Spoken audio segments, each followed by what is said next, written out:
আসসালামু আলাইকুম। আজকে আমি তোমাদের দেখাবো যে পূরক কোণ সম্পর্কে কিছু কথা বলবো। আর এখানে দেখো একটা প্রশ্ন লিখে রাখছি, 90 ডিগ্রি এর পূরক কোণ কত ডিগ্রি? আর 90 ডিগ্রি এর পূরক কোণ কত ডিগ্রি, এটার সাথে সাথে পূরক কোণের শর্তটা আমি তোমাদের দেখাবো। দেখো 90 ডিগ্রি এর পূরক কোণ কত ডিগ্রি?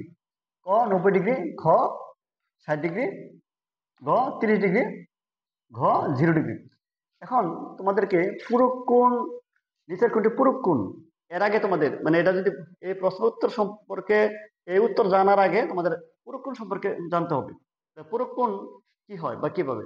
পূরক কোণটা হচ্ছে দুইটা কোণের যোগফল হইতে হবে 90 ডিগ্রি। দুইটা কোণের যোগফল কি হইতে হবে? 90 ডিগ্রি।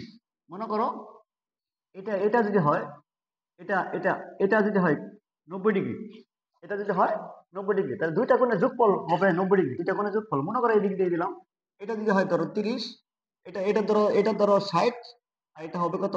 30। মানে এরকম দুইটা কোণের যোগফল, দুইটা কোণ যোগ করে যদি হয় 90 ডিগ্রি, তাহলে হবে একটা আরেকটার একটা কোণ হবে আরেকটা কোণের পূরক কোণ। কি বললাম?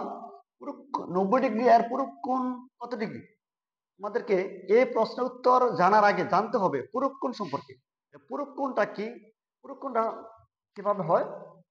দুইটা কোণের যোগফল হইতে হবে 90 ডিগ্রি। দুইটা কোণের যোগফল, যদি দুইটা কোণের যোগফল দেখো 60 যোগ 30 কত? এখানে দেখো 90 ডিগ্রি, এইরকম যদি হয়, মানে দুইটা কোণের যোগফল যদি হয়, দুইটা কোণের যোগফল যদি হয় 90 ডিগ্রি, তাহলে হবে, তাহলে কি কোণ হবে? পূরক কোণ হবে।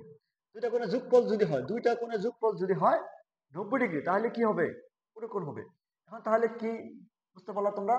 90 ডিগ্রি এর পূরক কোণ কত ডিগ্রি? দেখো 90 সাথে কি যোগ করলে 90 হয়? 90 সাথে কোন সংখ্যাটা যোগ করলে? 90 সাথে কোন সংখ্যা যোগ করলে 90 হয়? যে সংখ্যাটা চাবো, মানে চাইবে আর কি, ওই সংখ্যার সাথে কোনটা যোগ করলে 90 হবে, ওইটাই হচ্ছে ওই কোণের আনসার। মানে ওই 90 ডিগ্রি যদি বলে 90 ডিগ্রি এর পূরক কোণ কত ডিগ্রি, 90 সাথে কি যোগ করলে হবে? 90। 90 সাথে 90 যোগ করলে বেশি হয়, 180 হয়ে যা, এটা না। 90 সাথে 60 যোগ করলেও 90 চেয়ে বেশি হয়।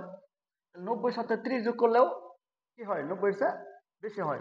90 সাথে 0 যোগ করি, তাহলে কি হয়? 90 হয়।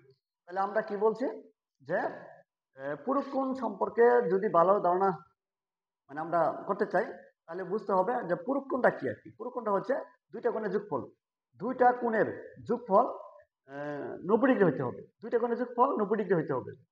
দেখো, তাহলে দেখো এইখানে আমি একটা চিত্র দেখাইছি। দেখো যে যদি এটা আমি 60 বলি আর এটা যদি 30 বলি, 30, তাহলে দুইটা যোগফল কত? 90। মানে দুইটা যোগ করে যদি হয় 90, তাহলে এটা কি কোণ হবে? পূরক কোণ হবে। তাহলে এইখানে দেখো এটা হবে না, এটাও হবে না, এটাও হবে না, এটা হচ্ছে আমাদের আনসার।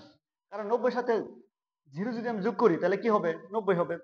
তাহলে আমরা কি বললাম যে এইখানে যে উত্তরটা পাইলাম আমরা, যে 90 ডিগ্রি আর পূরক কোণ কত ডিগ্রি, আনসারটা পাইলাম 0 ডিগ্রি। কারণ কি? পূরক কোণের শর্ত হচ্ছে এরকম, দুইটা কোণের যোগফল হইতে হবে 90 ডিগ্রি, তাহলে কি হবে? পূরক কোণ হবে। আজকে এই পর্যন্তই। আসসালামু আলাইকুম।